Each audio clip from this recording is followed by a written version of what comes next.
पातळीवर करून, कारण आता जो चर्चा करणारा नेता नाही आमचा किंवा पक्षाचा त्यांचा प्रमुख राहिलेला नाही, त्यामुळे त्याच्यावर आता आम्ही काय जरतरच्या विषय करणं योग्य वाटत नाही. परंतु पक्ष दादा असताना तुम्ही एकत्र येणार होता, आता सुनेत्रा वहिनींच्या सोबत जर तुम्ही एकत्र येणार असाल तर सुनेत्रा वहिनींना तुम्ही सगळी सूत्र देणार का राष्ट्रीय अध्यक्ष? हे आता मी याच्यावर काही कमेंट्स करणार नाही. No comments.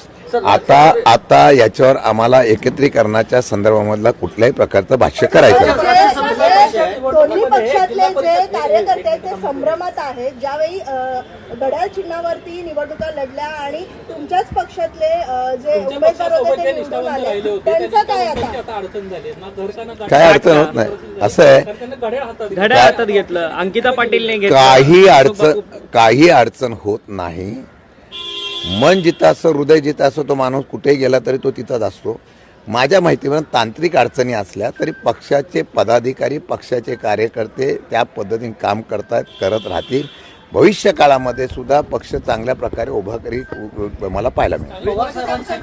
पवारसाहेबांची राज्यसभेची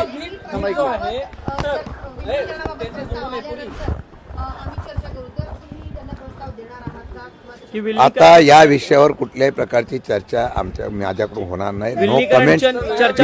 एक मिनिट, मी स्पष्ट सांगतो, विलिनीकरणाच्या बाबतीमध्ये आमच्या पक्षाकडून आता कुठल्याही प्रकारचा नो कमेंट. वेगळा प्रश्न.